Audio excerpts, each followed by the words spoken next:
22 जनवरी सोमवार के दिन अयोध्या के नवनिर्मित राम मंदिर में होने जा रही रामलला की प्राण प्रतिष्ठा का सभी देशवासियों को बेसब्री से इंतजार है। राम जी के भव्य स्वागत की तैयारी जोरों शोरों पर है। यह तारीख कोई आम तारीख नहीं है, बल्कि इसके पीछे बहुत ही खास महत्व छिपा हुआ है। आखिर राम मंदिर की प्राण प्रतिष्ठा के लिए 22 जनवरी का समय ही क्यों चुना गया? इसके पीछे का रहस्य जानकर आपके भी होश उड़ जाएंगे। त्रेता युग में प्रभु श्री राम का जन्म अभिजीत मुहूर्त में हुआ था। 22 जनवरी सोमवार के दिन मृगशीर्ष नक्षत्र में अभिजीत मुहूर्त का संयोग बन रहा है। यही कारण है कि इस तिथि को रामलला की प्राण प्रतिष्ठा के लिए चुना गया है।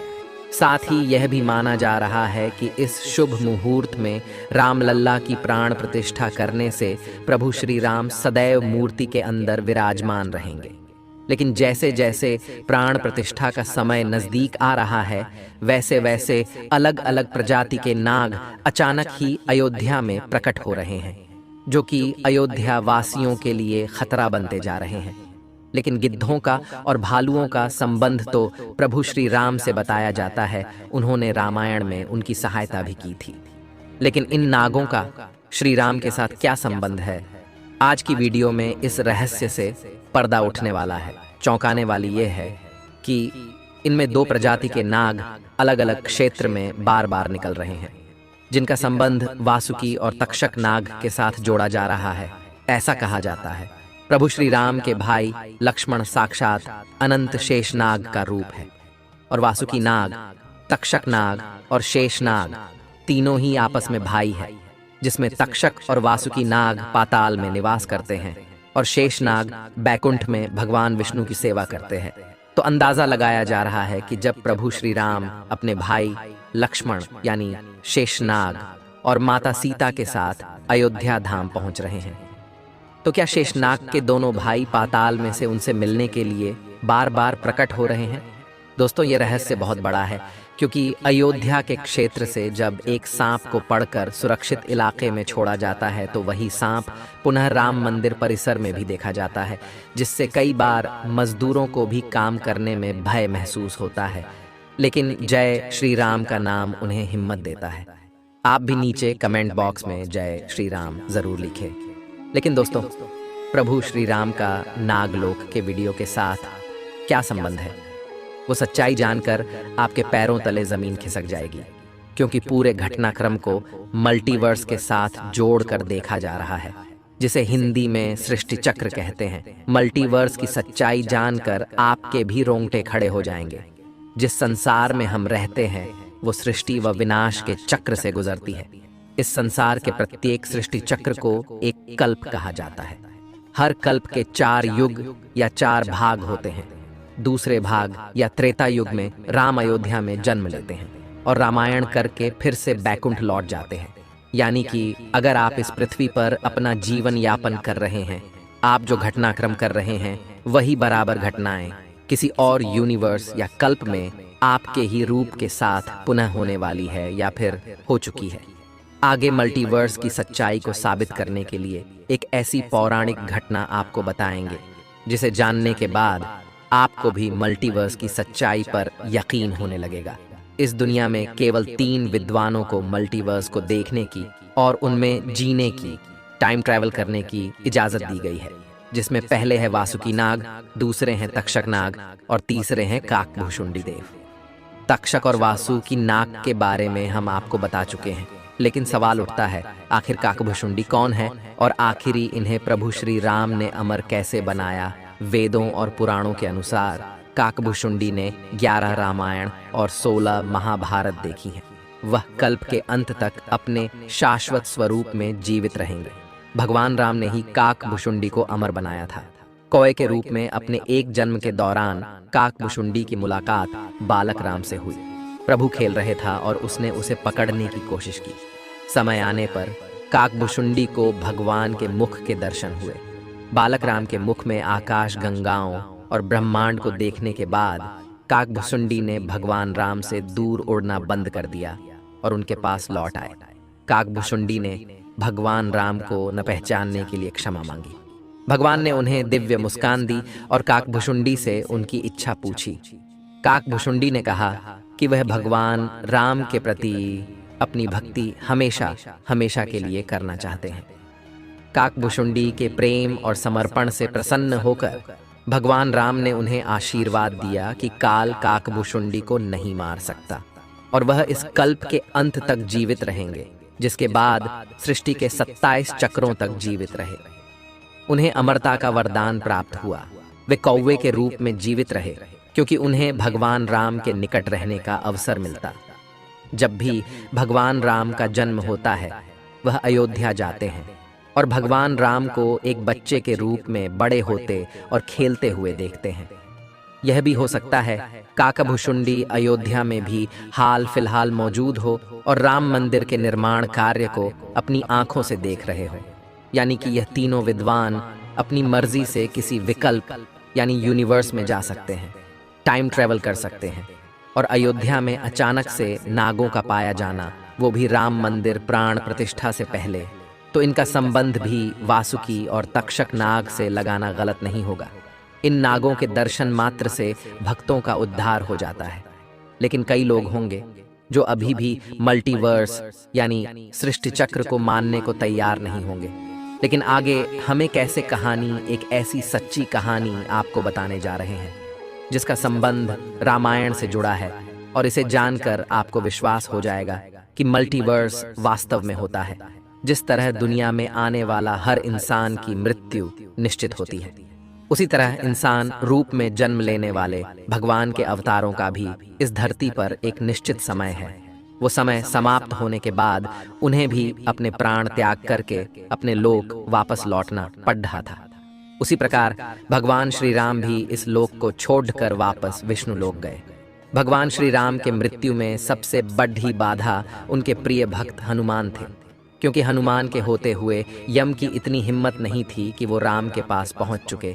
लेकिन स्वयं श्री राम से इसका जो हल निकाला वो मल्टीवर्स यानी सृष्टि चक्र के साथ जुड़ा हुआ है। एक दिन राम जान गए कि उनकी मृत्यु का समय हो गया था। वह जानते थे कि जो जन्म लेता है उसे मरना पड़ता है।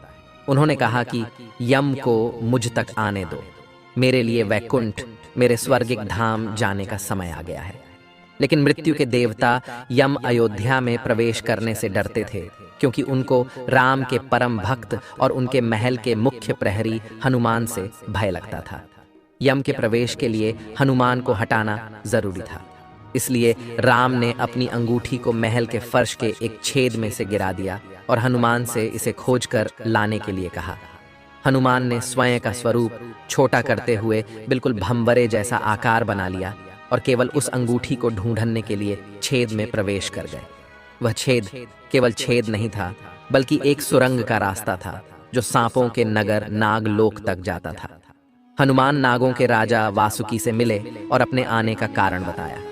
वासुकी हनुमान को नागलोक के मध्य में ले गए, जहां अंगूठियों का पहाड़ जैसा ढेर लगा हुआ था। वासुकी ने कहा, यहाँ आपको राम की अंगूठी अवश्य ही मिल जाएगी। हनुमान सोच में पड़ गए कि वो कैसे उसे ढूंढ पाएंगे, क्योंकि ये तो भूसे में सुई ढूंढने जैसा था। लेकिन सौभाग्य से जो पहली अंगूठी उन्होंने उठाई वो राम की अंगूठी थी।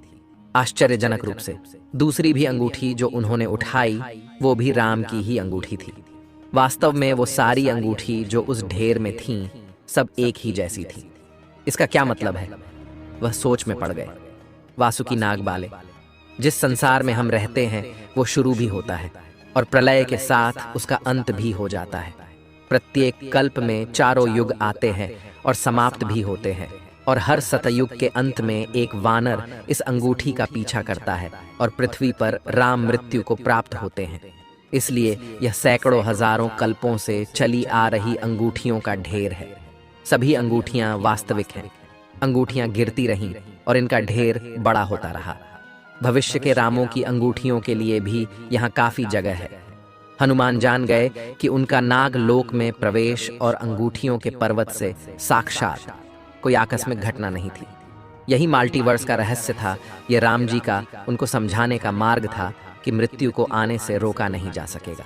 राम मृत्यु को प्राप्त होंगे, संसार समाप्त होगा, लेकिन हमेशा की तरह संसार पुनः बनता है और राम भी पुनः जन्म लेंगे। इस घटना के बाद प्रभु श्री राम सरयू नदी में समाहित हो गए। उनके साथ अयोध्या का एक एक वासी भी सरयू नदी में समाहित हो गया। यहाँ तक कि कीट पतंगे और अयोध्या के पशु पक्षी भी सरयू नदी में समाहित हो गए। ऐसा कहा जाता है अयोध्या में जितने भी रहिवासी रह रहे थे वह सभी देवी देवताओं के ही अंश थे, जो प्रभु श्री राम की लीला को अपनी आंखों से देखने के लिए अयोध्या में रहवासियों की तरह रह रहे थे।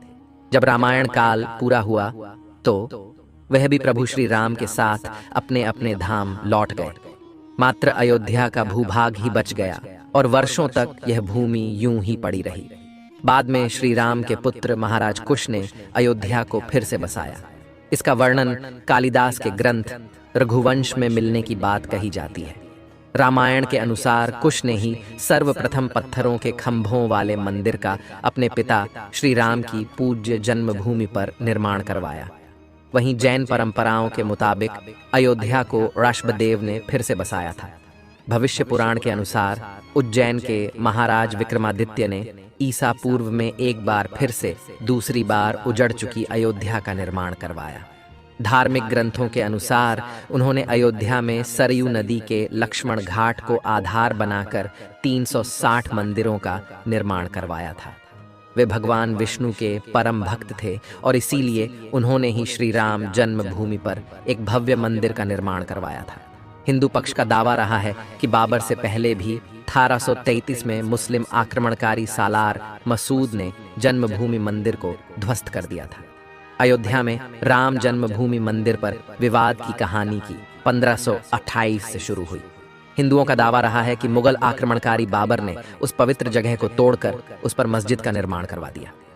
अयोध्या राम जन्मभूमि बाबरी मस्जिद विवाद पर अपना ऐतिहासिक फैसला देते समय सुप्रीम कोर्ट ने उन सिख ग्रंथों को भी अहम सबूत माना है, जिसके मुताबिक सिख धर्म के संस्थापक गुरु नानक देव जी आक्रमणकारी बाबर के भारत आने से पहले ही भगवान राम की जन्मभूमि के दर्शन के लिए अयोध्या पहुंचे थे।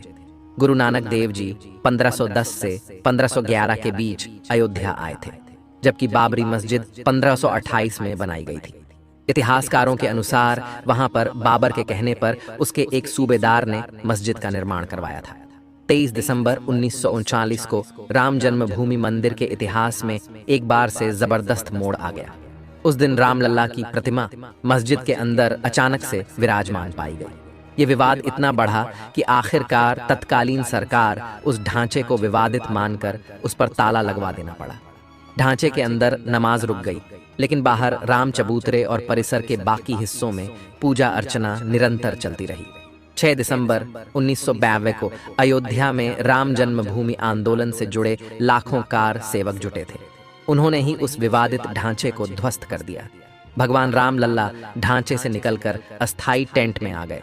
यानी कि राम मंदिर का इतिहास बहुत बड़ा है।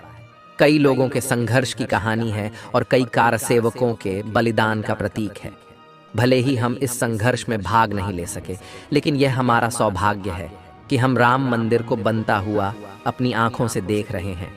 अगर आज की यह खास वीडियो आपको पसंद आई है तो सच्चे सनातनी इस वीडियो को लाइक करके हमारे चैनल को सब्सक्राइब जरूर करें। हर हर महादेव।